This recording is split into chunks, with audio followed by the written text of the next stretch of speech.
began blowing from the south. The sailors thought they would make it. So they pulled up anchor and sailed close to the shore of Crete. But the weather changed abruptly, and the wind of typhoon strength, called the northeaster, burst across the island and blew us out to sea. You may be seated. The sailors couldn't turn their ship into the wind, so they gave up and let it run before the gate. The gate is a strong wind, okay? We sailed along the sheltered side of a small island named Carthage, where with great difficulty we hosted about the lifeboat being towed behind us.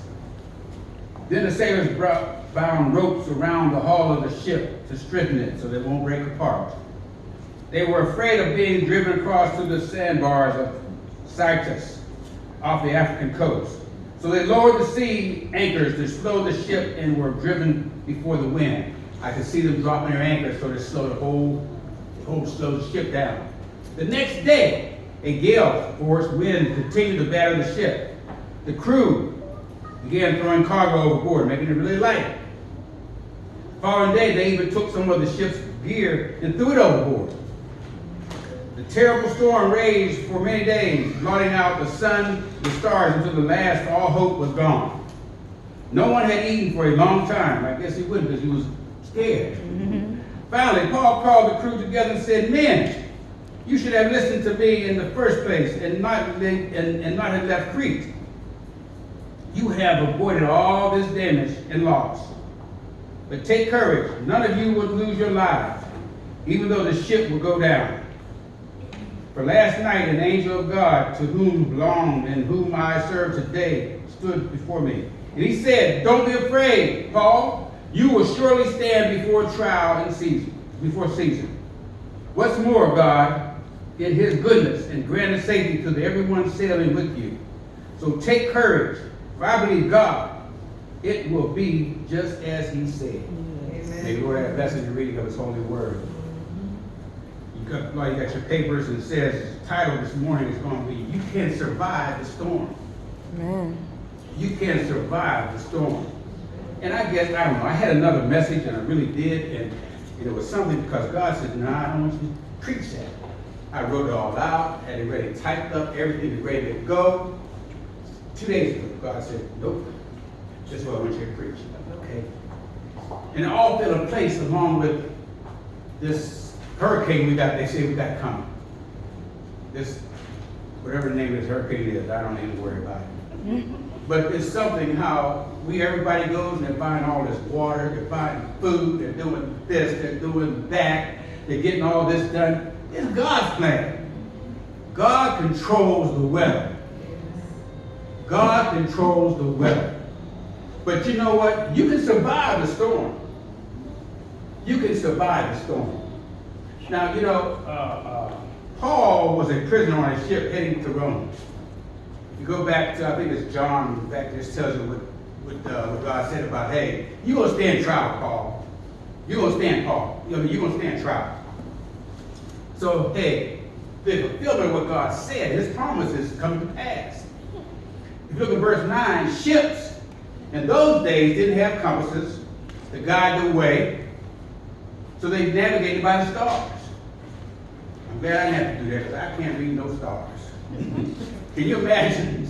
You're out in the middle of the sea, dark as it want to be, and the only thing you can go by is stars in the sky. Think about that. Think about how we came to this period in our lives. That we got all these compasses and navigation people and things that tell us what to do and where to go and how to turn the ship and all this stuff. Sailing was, this is something really cute I found out. That sailing was doubtful in September and impossible in November. Okay, September, October, November. But this time, they sail took place in October. So why would I don't understand that. It was doubtful then, I ain't gonna worry about it. Hey, that's like this here in Jacksonville a few years ago, how these guys took this barge out and they ran into the storm and everybody was lost on that ship. God sometimes tells you some things, you better just stay still. and hear my wrath and hear what I got to tell you. Stop trying to be ahead of me, okay? Paul said to the men, I believe there's trouble ahead concerning the water. I believe the weather's going to be bad. But, you know, the captain, he's the captain of the ship. He decided to sail on to Rome. At that time, the weather was nice and calm, just like it is now. They're talking about gusts of 4 or 5, 150-mile-an-hour wind. But then, at that time, the weather was okay. But as they began to sail, the weather changed. The weather changed, and a deadly storm arose. This is the part I want you to realize and sit down and think about it. You have storms in your life. Think about it, please. Think about it. You have storms in your life. We all have storms in our lives. Marriage, that's a storm in our life. Husbands and wives. Children. Man, I tell you, sometimes you think about, I was sitting there thinking about my kids. Some of the stuff that they did. And the stuff they went through, and they didn't have to. But, thanks be to God, I still love them. And that's what God about us. Some of the storms we got, doesn't matter, because God still loves you. You may get a problem because you say, well, I've had a storm. All my kids, they won't do this. They won't listen. They won't do what I tell them to do. But you still love them. That's what God does. Vehicles. I tell you, this was something previous. I guess God told me, I said, hey, get ready because this is something happening. Vehicles become a problem. It's not a storm in my life because I really care less about a car anymore. I'm at the age now, I care less about a car. When I was younger, yeah, I had to have a car. But you know, you get a car, you gotta have payments. You gotta have a car, you gotta have service on that car. So you better realize that's a storm in your life. Storms you don't need. You don't need these storms. Jobs. Man, I tell you what, jobs. I was thankful enough to have a job for 20 years. And I could retire. But then after that, I did some jobs afterwards. I had my own business and thought this was going to be great. 9/11 hit. I was pushing I was having a 6-figure income. 9/11 hit, and my salary went down the tubes because of all this stuff about blowing up this and trying to kill people in the United States and all this things going on. And that was a storm in my life. And the reason why I really had a problem with it because I became sick because I worried about it. Had to have open heart surgery because I worried so much. Don't let these storms worry you. It's not worth it. Yeah. It's not worth it. I'm telling you. You got a storm in your life. So what? Storm, health problems. Blanche told you this morning she had health problems. She wasn't listening. That was a storm in her life. Adler she pulled a muscle. That's a storm in her life. But don't let it wait. Trust God to heal you. God can heal you. If you trust in Him and believe in Him, He can heal you. I'm telling you. I look at Mother Hyacinth and Mother Dorothy and God, please let me get to that age. Let me get to that age. Because people are dying young today. People are dying young for no reason. Stupid stuff. But it's so funny. Somebody asked Mother Dorothy, Mother Hyacinth, she said, Jesus. That's how she said so long, Jesus. If you trust in God, I'm telling you, your life will be long on this earth. You have to trust in God. Amen. Don't worry about the storms in your life, because you know what? He'll take care of those. Amen. God will deal with these storms.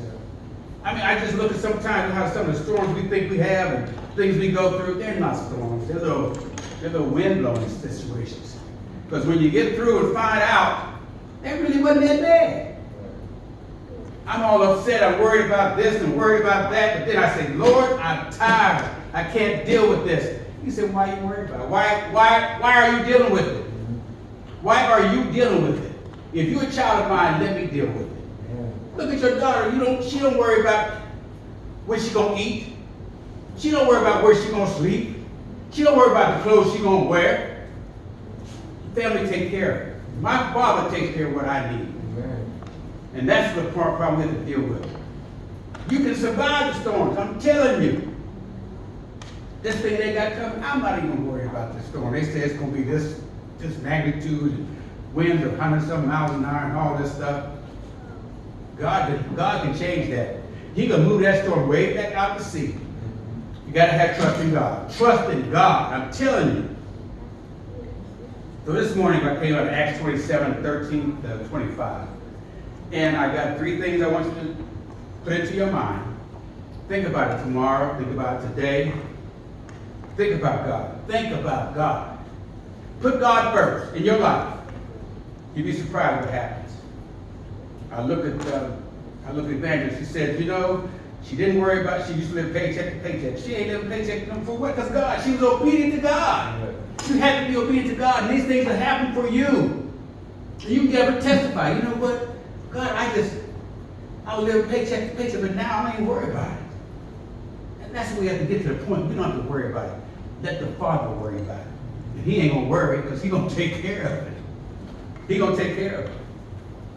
So just realize, I've been married for 13 years, and I'm going through marital problems. I have problems. We argue, we fuss, we fight. But you know what? God, that's your thing.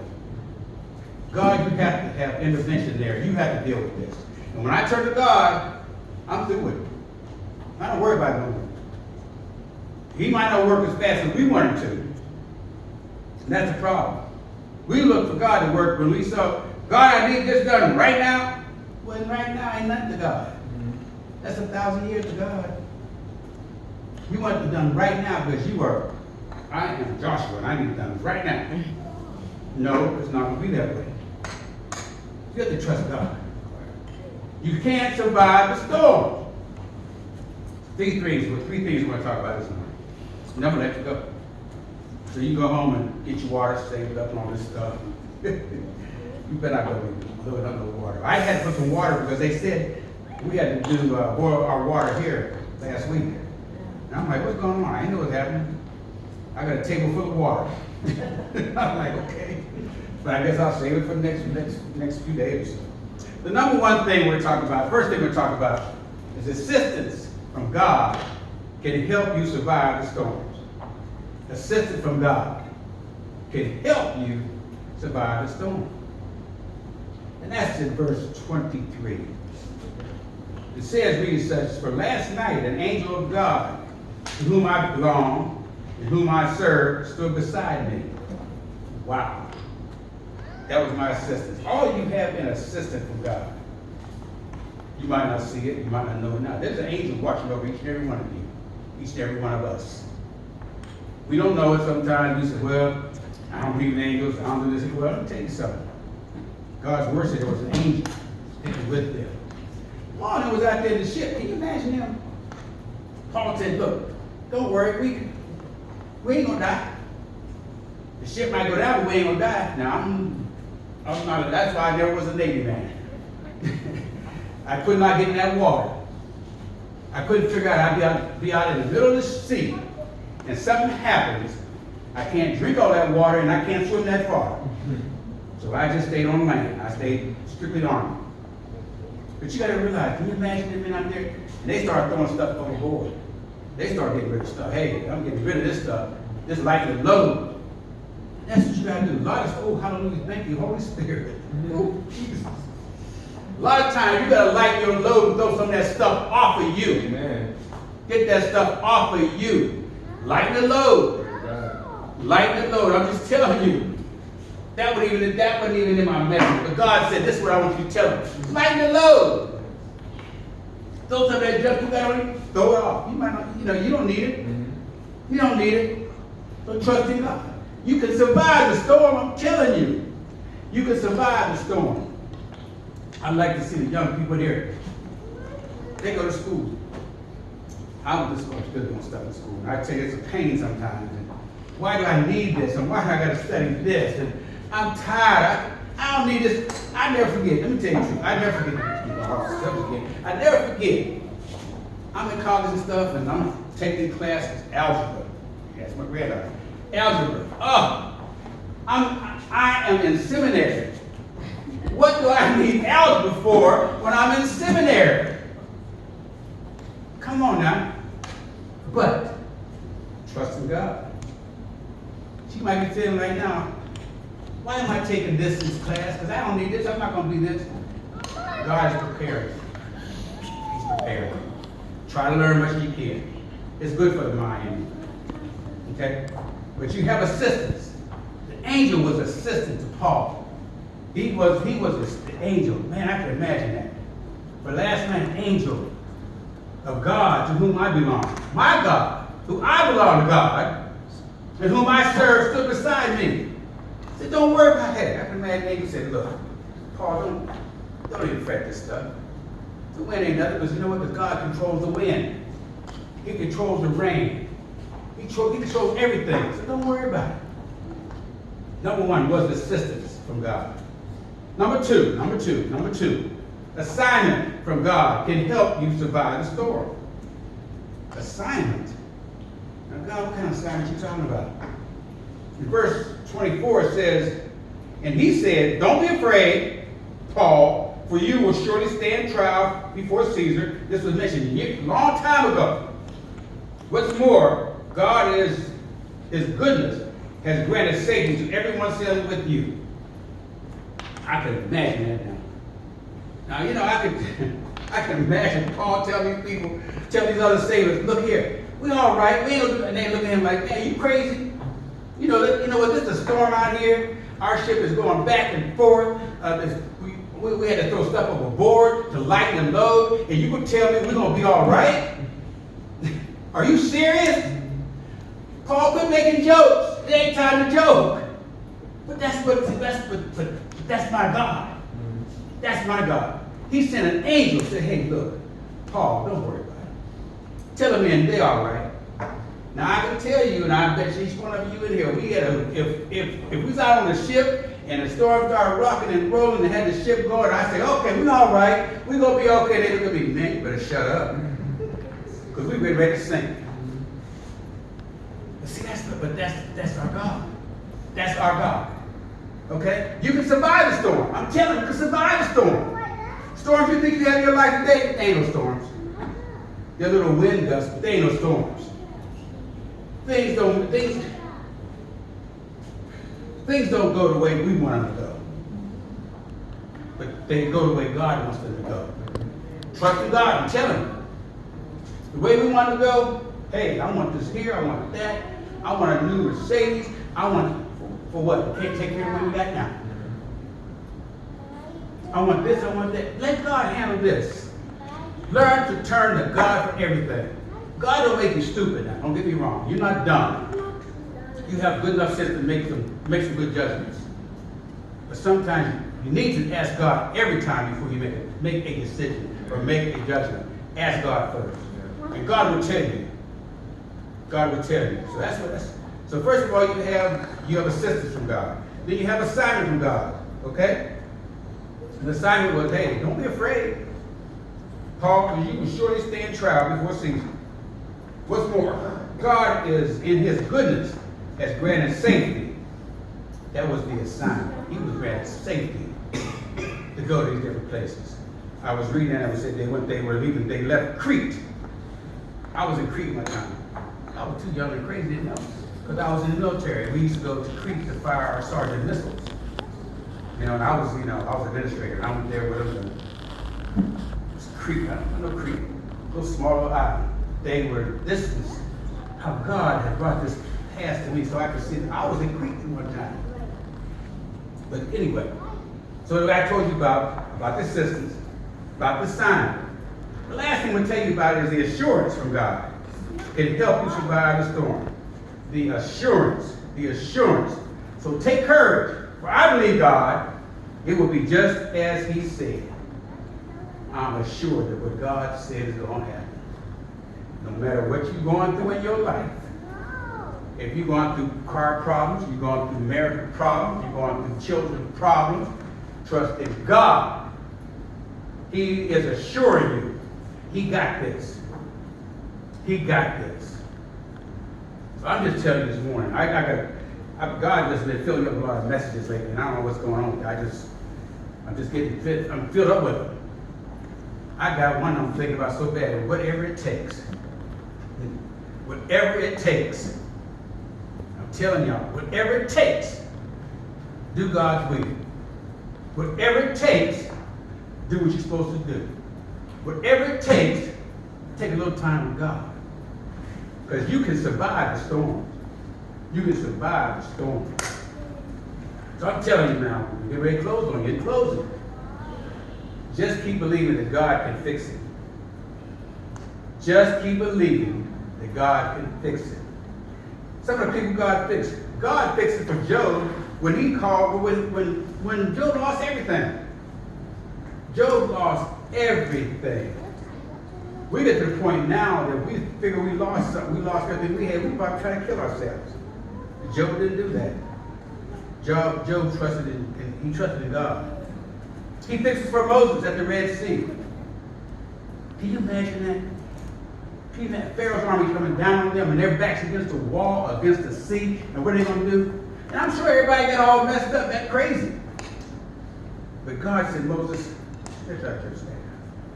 He opened it up for them. Then he put a pillar of fire in front of the Egyptians, so they couldn't come and get them while they crossed the Red Sea. They survived the storm. They survived the storm. He fixed it for Daniel in the lion's den. In the lion's den. He shut the lion's mouth. He fixed it. He survived the storm. He fixed it for Paul and Silas in the Philippian jail. They said Paul and Silas. Paul prayed, Silas sang. But God can do it. If God did it the way back then, he can do it now. If God did it way back then, he can do it now. So don't worry about some of the little problems you got or some of the storms you're going through. God got this. God can fix that storm. I'm telling you. Hang in there, because God of Old and New Testament is God of your old and new problems. God got your problems. It's time to let God fix it.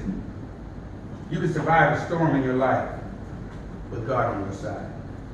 I'm telling you, God on your side. So some of the storms you think you have, there's this little wind, gust of wind. Just trust God for that. Trust God that he will take care of it. Storms will come in your life. I'm telling you, you're going to get storms. But you can survive storms. You can survive storms. You survived them thus far. Some of the stuff you thought the storms been going on, you still surviving. So we thank God for it. Ask you just to be blessed. We're ready to close out now. And ask you just to trust in God.